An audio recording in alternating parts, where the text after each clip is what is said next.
अस्सलाम वालेकुम dear student, मुझे उम्मीद है आप लोग खैरियत से होंगे। अगेन मैं आपको अपने लेक्चर में जो है मोस्ट वेलकम और खुशआमदीद कहता हूँ स्टूडेंट्स। हमने अपने प्रीवियस लेक्चर में जो है हमने दो ऑर्गेनेल यानी न्यूक्लियोलस और न्यूक्लियस के बारे में जो है डिस्कशन किया था। आज का हमारा कंसर्न और हमारा टॉपिक जो है वो साइटोप्लाज्म है। आज हम साइटोप्लाज्म को थोड़ा बहुत डिफाइन करते हैं कि इसमें क्या होता है, कौन से पार्ट होते हैं इसके, ठीक है। तो इधर मैंने जिस तरह जो है ये टॉपिक दिए हुए हेडिंग दी हुई है, ठीक है। साइटोप्लाज्म असल में हमारे पास क्या है, हम पहले साइटोप्लाज्म की डेफिनेशन की तरफ आ जाएंगे, ठीक है। डेफिनेशन कि साइटोप्लाज्म हमारे पास क्या होता है।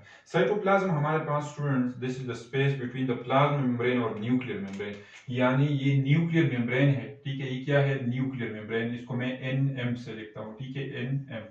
न्यूक्लियर मेम्ब्रेन से लेके ये सेल मेम्ब्रेन या प्लाज्मा मेम्ब्रेन, ये हमारे पास क्या है, सेल मेम्ब्रेन।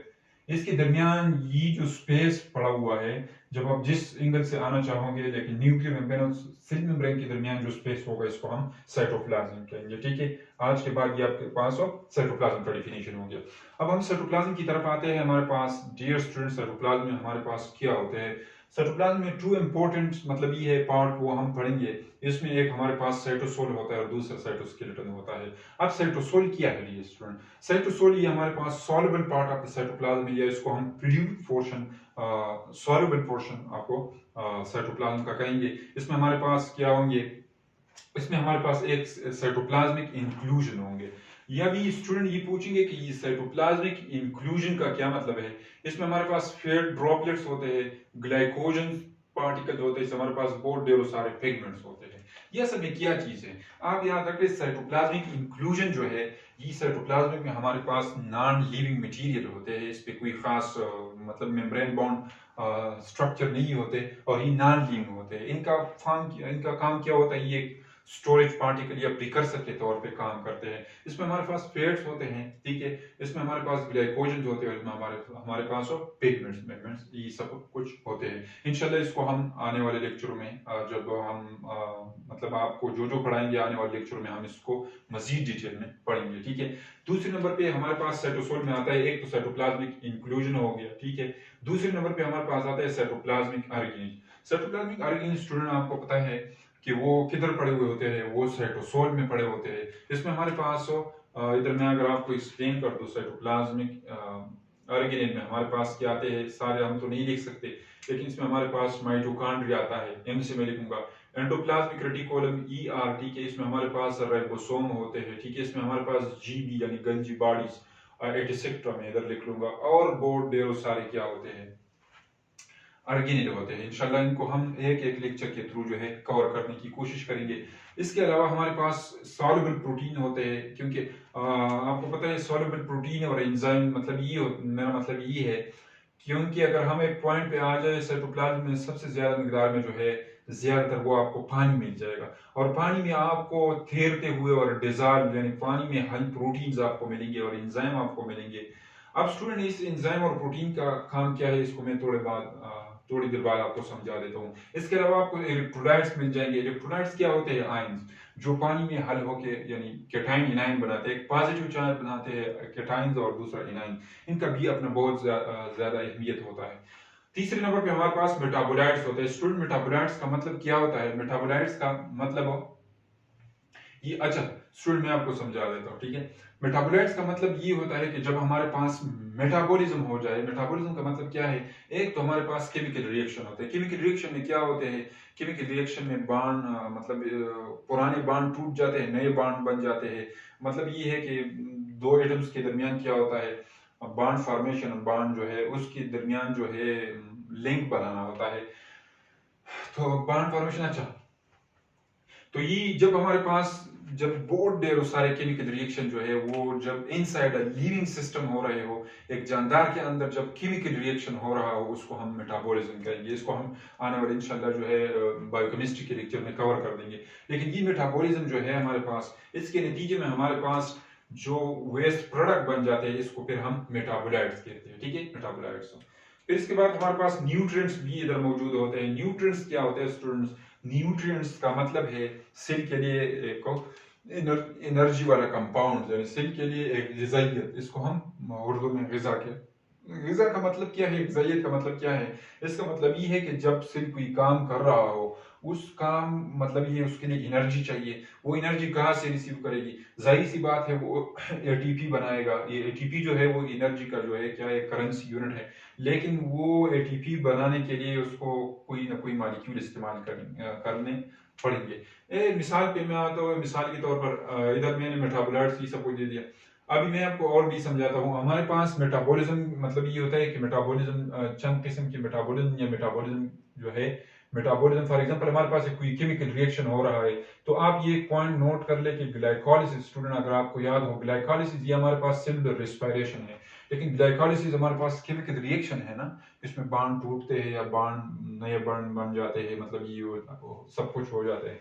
तो इस ग्लाइकोलिसिस के नतीजे में हमारे पास क्या हो जाए, मतलब ये है, ये ग्लाइकोलिस हमारे पास मेटाबॉलिज्म है, तो इसके नतीजे में भी हमारे पास क्या बन जाएंगे, ये मैं सिंपल आपको एक मिसाल दे रहा हूँ। ये जब ये मेटाबॉलिक रिएक्शन होगा, मतलब ये सेलुलर रेस्पिरेशन सारा कंप्लीट होगा, तो इसके नतीजे में हमारे पास क्या होंगे, इसके नतीजे में हमारे पास हो जो वेस्ट प्रोडक्ट बन जाएंगे, ठीक है, मेटाबॉलिज्म होने के बाद। एक तो अच्छा, ये जब वेस्ट प्रोडक्ट बन जाएंगे तो इसको हम फिर मेटाबोलाइट्स कहेंगे, ठीक है। और ये न्यूट्रिएंट्स का क्या मतलब हो गया कि फॉर एग्जांपल न्यूट्रिएंट्स का मतलब ये है कि सेल जो है वो जब अपने लिए एनर्जी रिसीव करेगा तो वो ग्लूकोज को ग्लाइकोलिसिस के थ्रू ब्रेक डाउन करेगा, और ये सेलुलर रेस्पिरेशन का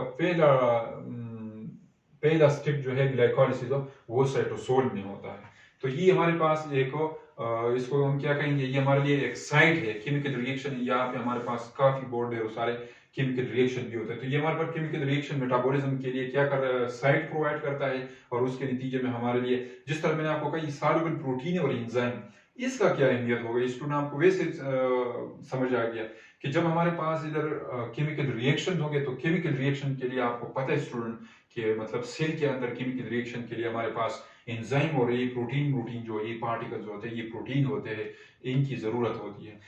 तो ये इसलिए यहाँ मौजूद होते हैं। इनके अलावा हमारे पास इलेक्ट्रोलाइट्स का मतलब ये है, जैसे हमारे पास साइटोप्लाज्म के अंदर हम पोटाशियम ले लें, कैल्शियम ले लें, जैसे क्लोराइड ले लें, और भी बहुत ढेर सारे एनाइंस केटाइन होते हैं। इनका अपना अहमियत है, इंशाल्लाह ये आने वाले लेक्चर में आपको समझ आ जाएगा कि ये आयन जो है, ये इलेक्ट्रोलाइट्स है, यहाँ इनकी क्या अहमियत है, ठीक है।